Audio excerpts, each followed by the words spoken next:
Well, folks, it's Rod. Good morning. This is day one of our stay-at-home order in the state of Idaho. And it's also the first day after closing our auction. We did send out notification that items would be held until this lockdown's over. I'm still pressing on to get the next auction up and running tomorrow. I'm just extending out the end time. I think I figured the 18th, I don't know, something like that, of April. So it runs about 2 weeks without auction. And then one auction, and then normally the auction would start and end right, I want to say it's like a day or two before the order ends. That is, unless it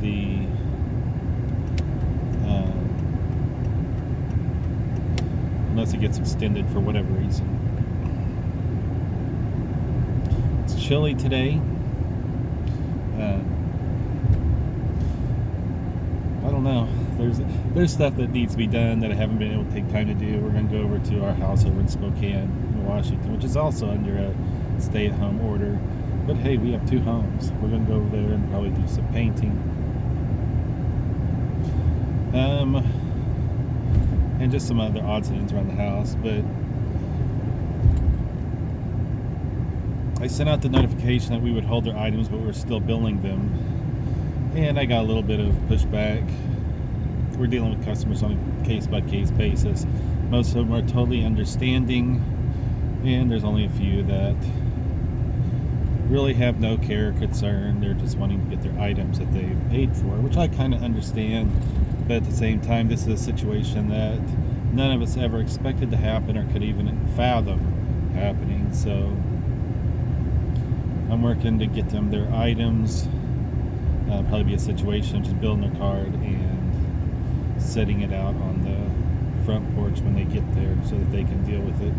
The problem with our type of business is we do deal with quite a few people in that at-risk group, older folks, and me being 50, I'm borderline in that, what they consider a high-risk group. And what's been even higher risk is the fact that I have sleep apnea and use CPAP each night.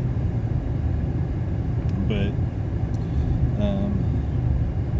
I have mixed feelings about it.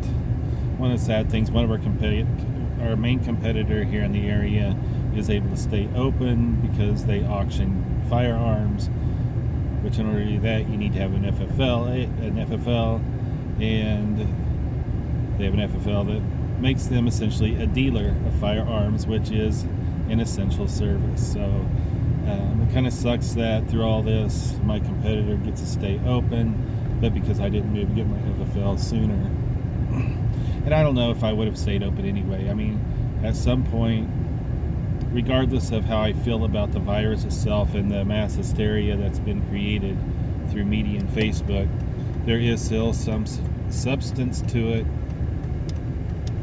And I don't want to be that guy or that business that was a medium for transmitting this virus to somebody and being hospitalized or even worse, death. So if they want to take that risk, that's fine. I'm just, that's just where my moral compass lies, is regardless of my personal feelings on the virus itself and how it's, I still understand that it's an issue, and I have to keep my customers' interest in mind and do everything I can to make sure that they're safe. So that was a decision that was made. I'm still going into work. I'm going to start listing. I'll go live and show that I'm still working, and